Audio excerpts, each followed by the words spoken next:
যদি 5 নম্বরের কোয়েশ্চেন আছে তো সেভাবেই ডিটেইলে করবে। যত 10 নম্বরের কোয়েশ্চেনটা আছে ডেসক্রিপশনটাও বাড়াবে এবং পয়েন্টগুলোও বাড়াবে। ধরো 10 নম্বরের একটা কোয়েশ্চেনে ট্রাই করবে, 10 নম্বরের কোয়েশ্চেনে নিশ্চয়ই 2-3টে পয়েন্ট দিলে হবে না। ডেফিনিটলি 7, 8টা, 9টা, 10টা, যদি 10টা পয়েন্ট তোমাদের মনে থাকে 10টা পয়েন্টই তোমরা দিয়ে আসবে। যদি 11টা মনে থাকে 11টাই দিয়ে আসবে। ডেফিনিটলি যতটা পারবে পয়েন্টস বাড়িয়ে তাতে 2-1 লাইন করে ডেসক্রাইব করে দেওয়ার। আর 5 দাগে 4টে তোমাদের লিখতে দিয়েছে। তোমার হয়তো 3টে কমপ্লিট হয়েছে, একটা বাকি আছে বা সেটা তুমি লাস্টে কমপ্লিট করতে চাও। তো 3টে লেখার পরে একটু স্পেস দিয়ে দিলে, যাতে এই তুমি একটা আইডিয়া করে নিলে যে এই স্পেসের মধ্যে আমি লিখে নিতে পারবো। তারপরে তুমি 3 দাগে গেলে। এমন করো না যে 2 দাগে 3টে আমি লিখে নিলাম, তারপরে 3 দাগেগুলো কমপ্লিট করে নিলাম, যে শেষে গিয়ে আবার 2 দাগেটা লিখলাম। এরকম করলে হবে না। ইউনিভার্সিটি এক্সামে সিকোয়েন্স মেইনটেইন করাটা কিন্তু খুব ভাইটাল। নোটস বানাবে সেগুলো একটা ভিডিও সেপারেট করে দিয়েছি। তো তোমরা চাইলে কিভাবে নোটস বানাবে সেই ভিডিওটা দেখে নিতে পারো। চ্যানেলে অলরেডি পোস্টেড আছে।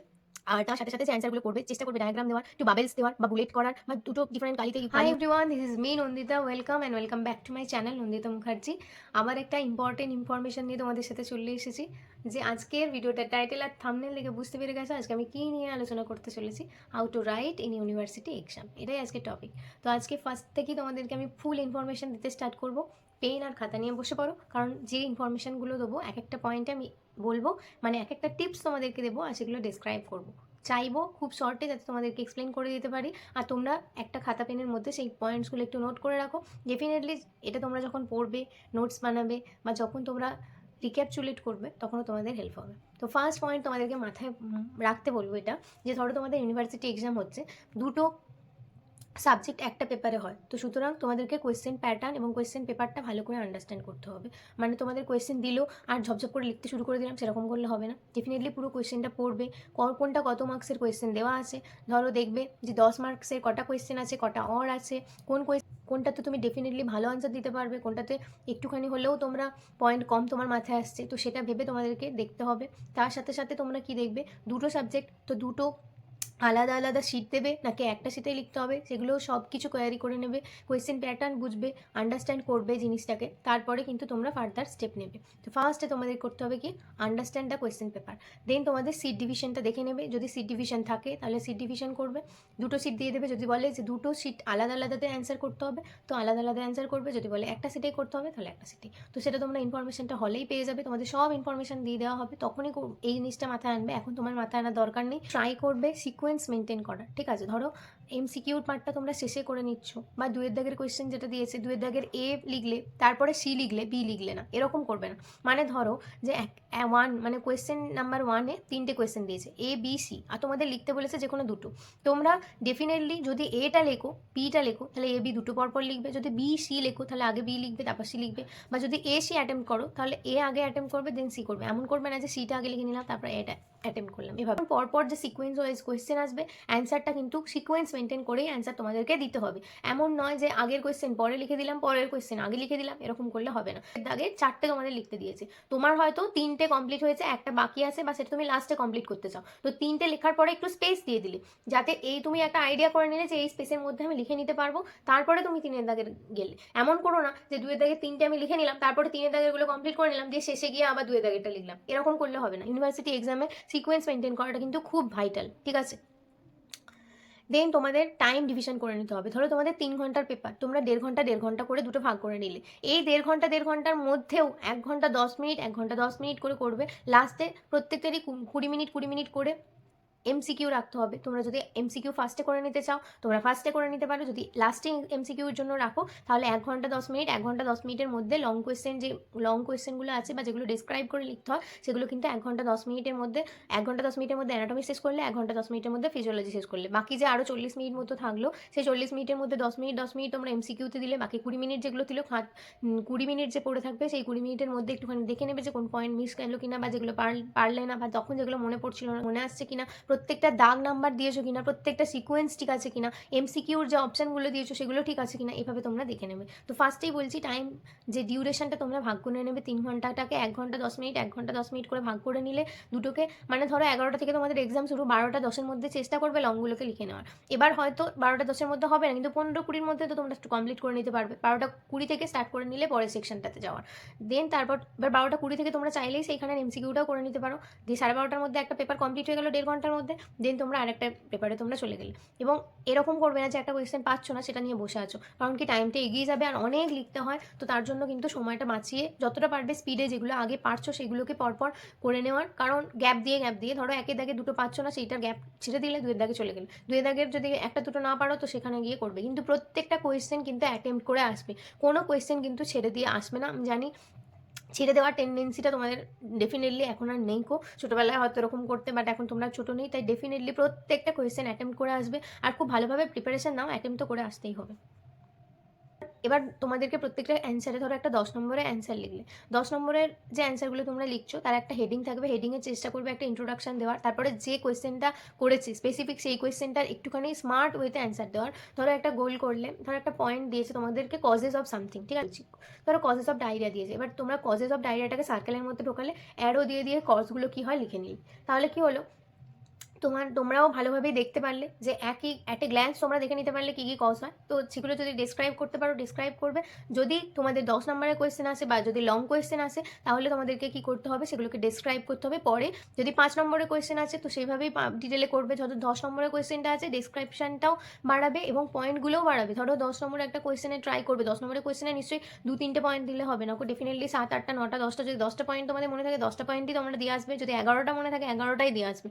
ডেফিনেটলি যতটা পারবে পয়েন্টস বাড়িয়ে তাতে 2-1 লাইন করে ডেসক্রাইব করে দেওয়ার। আর 5 নম্বর 6 নম্বরে থাকলে বেশি লিখতে যাবে না। ধরো তোমরা 5 নম্বরের টাইম ম্যানেজমেন্টটা তো খুব ইম্পর্টেন্ট। ধরো 5 নম্বরের একটা কোয়েশ্চেনে তোমরা ধরো 11টা পড়ে গেছো, তো 10 নম্বরের মতো করে লিখে দিলে তখন কিন্তু তোমাদের টাইম ডিউরেশনটা নিয়ে প্রবলেম হয়ে যাবে। তো 5 নম্বরের কোয়েশ্চেনটা 5 নম্বরের মতো করেই হয়তো 7-8টা পয়েন্ট লিখলে, 6 বা 7টা লিখলে, তারপরে একটুখানি জায়গা ফাঁকা দিয়ে রাখবে। পরে যদি তোমাদের টাইম ফুল হয় তাহলে তোমরা সব কটা পয়েন্টই দিয়ে দিলে, তার সাথে 1 লাইন করে এক্সপ্লেন করে দিলে। বাট ডেফিনেটলি ট্রাই করবে যে যতগুলো যেমন মার্কস আছে সেই অনুযায়ী লেখা। যদি 10 নম্বরের কোয়েশ্চেন আছে তাহলে সেটাকে ডিটেলে এক্সপ্লেন করতে হবে এবং অনেকগুলো পয়েন্ট এক্সট্রা লিখতে হবে, বাড়িয়ে লিখতে হবে।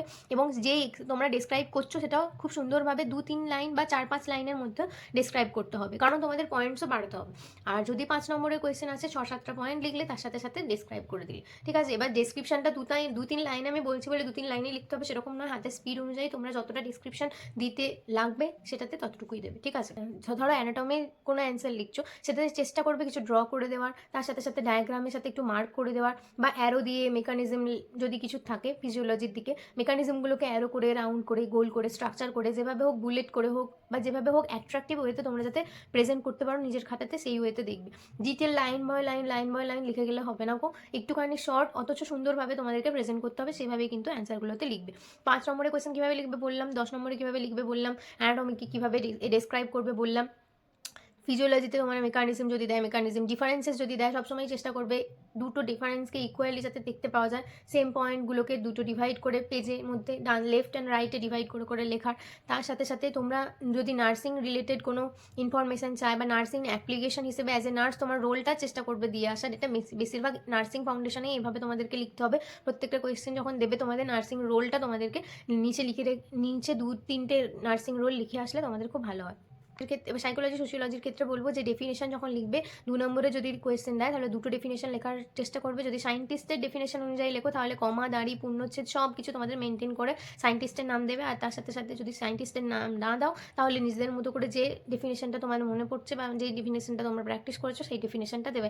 সায়েন্টিস্টের নাম দিলে তখন কিন্তু তোমাদের মার্কসটা একটু ভালো ক্যারি হবে, বা ঠিক ডিফাইন করার পরেও তোমাদের নাম্বার পাবে না এরকম হবে না। ডেফিনেটলি তোমরা প্রপার ডেফিনেশন লিখলে সেটা সায়েন্টিস্টের দেওয়াই হোক বা বইয়ের পড়াই হোক, যেভাবেই হোক ডিফাইন যদি প্রপার করতে পারো মার্কস তোমরা পাবে। অ্যানাটমি ফিজিওলজির কীভাবে অ্যান্সার করবে, সোশিওলজি সাইকোলজির কীভাবে অ্যান্সার করবে আমি বললাম। ডেফিনেটলি প্রথমেই চেষ্টা করবে যে কোয়েশ্চেনটা চেয়েছে তার একটা ইন্ট্রো দিতে, আর তার যে কনক্লুশনটা সেটা লিখতে। দুটো লেখার মাঝখানে ট্রাই করবে যে স্পেসিফিক যে কোয়েশ্চেনটা চেয়েছে শুধু সেই কোয়েশ্চেনটারই ডিটেলে একটুখানি ডিসক্রাইব করার। যদি লং কোয়েশ্চেন হয় চেষ্টা করবে আগে পয়েন্টগুলোকে একটুখানি সার্কেলের মধ্যে করে তার অ্যারো দিয়ে সাইড বাই সাইড সেগুলোকে অ্যাট এ গ্ল্যান্স যাতে দেখতে পায় সেগুলোকে, বা তুমিও যাতে দেখতে পাও, তোমার যাতে মনে পড়ে সেটাও একটা ইম্পর্টেন্ট। যদি ধরো পরপর তুমি লিখে নাও না তাহলে দেখবে একটা করে পয়েন্ট নিচ্ছ আর ডিসক্রাইব করছো। এইভাবে যদি করো তাহলে অ্যাট্রাকটিভ ওয়েতে তোমরা প্রেজেন্ট করতে পারবে। তো ইউনিভার্সিটি এক্সামে কীভাবে লিখবে তোমাদের হেল্প করতে পেরেছি। সবসময় চেষ্টা করবে 20 মিনিট আগে তোমরা কমপ্লিট করে নেওয়ার, কারণ তারপর তোমরা প্রত্যেকটা এমসিকিউগুলো ঠিক করেছো কিনা, বা ABCD যে অপশানগুলো হয় এমন নয় যে বি এরটা ডি করে ফেলেছো আর অ্যান্সার, ধরো বি অ্যান্সার হবে, বি এর দাগ দিয়ে ডি এরটা লিখে ফেলেছো বা ডি এর দাগ দিয়ে বি এরটা লিখে ফেলেছো। ডেফিনেটলি এগুলো তোমরা এখন আর ছোটো নেই যে এগুলো তোমাদেরকে বলে দিতে হবে, বাট তাও আমি তোমাদেরকে বলে দিচ্ছি কারণ অনেক সময় তাড়াহুড়োতে এই জিনিসগুলো তোমরা রিচেক করে আসতে ভুলে যাবে। তো সেই জন্য তোমাদেরকে আমি বলছি যে 20 মিনিট আগে চেষ্টা করবে পুরোটা কমপ্লিট করে লিখে নেওয়া, কমপ্লিট করার। যে খাতাটা দেবে সেখানে রেজিস্ট্রেশন নাম্বার থেকে শুরু করে যেগুলো তোমাদের বলে দেওয়া হবে বা যে রুলসগুলো যে গাইডলাইন্সগুলো তোমাদেরকে বলে দেওয়া হবে মেনটেন করতে, সেগুলো মেনটেন করবে। বাকি আর কী কী করবে সেগুলো আমি ডিফারেন্ট সেপারেট ভিডিওতে আমি তোমাদেরকে বলে দেবো। এখানে আমি কীভাবে জাস্ট তোমরা লিখবে, এক্সামে কীভাবে লিখবে সেই রিলেটেড ভিডিওটা ছিল। আশা করছি তোমাদেরকে আমি যতটা পেরেছি কম টাইমের মধ্যে এক্সপ্লেন করে দিতে পেরেছি। কীভাবে অ্যাট্রাকটিভ ওয়েতে লিখবে, দুটো কালি ইউজ করতে পারো, আর পেন্সিল ইউজ করবে ডায়াগ্রামের জন্য। পেনেও ডায়াগ্রাম ইউজ করতে পারো, যেটা তোমাদের সুবিধা হবে সেটাতেই করো, পেন্সিলে করলেই সুবিধা হবে আই থিঙ্ক। তো অ্যানাটমি, ফিজিওলজি, সোশিওলজি, সাইকোলজি কীভাবে লিখবে আমি তোমাদেরকে বলে দিলাম। ডায়াগ্রাম লেখার চেষ্টা করো, আর ব্ল্যাক অ্যান্ড ব্লু চেষ্টা করো হেডিং করে তোমরা লেখার, আর ব্লুতে এক্সপ্লেন করার। যেভাবে তোমাদের সুবিধা হবে তোমরা সেভাবে করো। ব্যাস তোমরা যেভাবে নিজেদের খাতাটাকে রিপ্রেজেন্ট করবে সেটা যেন অ্যাট্রাকটিভ হয় এবং শর্টে বাট সুন্দরভাবে সব ইনফরমেশনগুলো তোমরা শেয়ার করতে পারো, এটা তোমাদেরকে মাথায় রাখতে হবে। আমি তোমাদের শেষে কিছু টিপস দেবো, সেটা হচ্ছে তোমরা এমসিকিউগুলো প্রত্যেকটা চ্যাপ্টারের পর কভার করার চেষ্টা করবে, বইয়ে যে এমসিকিউগুলো আছে সেগুলো। কারণ অনেক সময় কি হয়, এমসিকিউ শুধুমাত্র থিওরি পড়ে এমসিকিউ অনেক সময় প্র্যাকটিস না করার ফলে এমসিকিউতে অনেকটা নাম্বার থাকে, তো সেটা অনেক সময় রং করে আসার টেন্ডেন্সিটা অনেক বেশি থাকে। তাই এমসিকিউ প্র্যাকটিস করবে। তার সাথে সাথে যে নোটস তোমরা লিখছো বা প্রিপেয়ার করছো, সেগুলো আমি অলরেডি কীভাবে নোটস বানাবে সেগুলো একটা ভিডিও সেপারেট করে দিয়েছি। তো তোমরা চাইলে কীভাবে নোটস বানাবে সেই ভিডিওটা দেখে নিতে পারো, চ্যানেলে অলরেডি পোস্টেড আছে। আর তার সাথে সাথে যে অ্যান্সারগুলো করবে চেষ্টা করবে ডায়াগ্রাম দেওয়ার, একটু বাবেলস দেওয়ার বা বুলেট করার, বা দুটো ডিফারেন্ট কালি ইউজ করে সেটা করার। মোট কথা অ্যাট্রাকটিভ ওয়েতে তোমাদেরকে করতে হবে, এটাই আমার টিপস। কি তোমাদেরকে পড়তে হবে, রিভিশন করতে হবে, আর তার সাথে সাথে বারবার ধরে নোটসগুলোকে রিক্যাপচুলেট করতে হবে, বারবার রিমেম্বার করবে নিজে নিজেই পড়ে পড়ে। আর তার সাথে রিলেট করবে, যখন ওয়ার্ড শুরু হবে ওয়ার্ডে গিয়ে রিলেট করতে করতে হয়ে যাবে। একসাথে ডিসকাশন করে করে পড়বে, বন্ধুদের সাথে গ্রুপ স্টাডি করলে অনেক ভালোভাবে তোমরা মনে রাখতে পারবে। ফিজিওলজির দিকটা তো ফ্লো চার্টে করতে পারবে, তার সাথে সাথে বাবলস দিতে পারবে, ক্লাউড করে দিতে পারবে, মানে যেমন অ্যাট্রাকটিভ ওয়েতে হয় সেগুলোই আর কি। যাই হোক, আজ ভিডিওটা যদি তোমাদের ভালো লেগে থাকে তো অবশ্যই ভিডিওটা ছেড়ে যাওয়ার আগে একটা লাইক করো, শেয়ার করো, সাবস্ক্রাইব করো। একটু হেল্প হয়ে থাকে তো অবশ্যই কমেন্ট সেকশনে জানিয়ে যেও যে হ্যাঁ খুব হেল্পফুল ভিডিও ছিল। তোমরা যদি বলো তোমাদের হেল্প হয়েছে, মোটিভেশন পাই, আমি একটু মোটিভেট হই, আর সেটা থেকেই তোমাদেরকে চেষ্টা করি একটুখানি গাইড করে দেওয়ার। চ্যানেলটা ছেড়ে যাওয়ার আগে সাবস্ক্রাইব করে যেও, এরকম অনেক ইনফরমেশান তোমরা পাবে। যত কোয়েশ্চেন আসছে, কোয়ারি আসছে, কমেন্ট সেকশানে জানিও। ডেফিনেটলি তোমাদের মনের মধ্যে যে ডাউটটা ছিল সেগুলো ক্লিয়ার হলো কি না অবশ্যই জানিও, আর যদি কোনো কোয়ারি থাকে সেটাও জানিও। দেখা হবে খুব তাড়াতাড়ি নতুন একটা ভিডিওতে, নতুন কোনো ইনফরমেশানের সাথে। ডেলি টার্গেট সিরিজ তোমরা যদি এখনও পর্যন্ত না ফলো করতে শুরু করো তো অবশ্যই ডেলি টার্গেট সিরিজ আমি ডেলি টার্গেট দিতে শুরু করে দিয়েছি, সেগুলো তোমরা যদি ফলো করতে পারো সেটাও করতে পারো। কীভাবে রোড ম্যাপ তৈরি করবে বা কীভাবে নিজেদের ডেটাকে ইউটিলাইজ করবে উইথ সব কিছু, মানে উইথ কলেজ অ্যান্ড নিজের কাজ সব কিছু মিলিয়ে তোমরা নিজেদের দিনটাকে ইউটিলাইজ করবে, সেই রিলেটেড ভিডিও আছে, চাইলে সেটাও দেখতে পারো। আমি আমার দিক থেকে 100% দেওয়ার চেষ্টা করছি, তোমরাও তোমাদের এফোর্টস দাও, ডেফিনেটলি একটা ভালো রেজাল্ট তো হবেই। খুব তাড়াতাড়ি দেখা হবে নতুন একটা ভিডিওর সঙ্গে। বাই। কমেন্ট করে জানিও তোমরা কে কোন কলেজ থেকে দেখছো।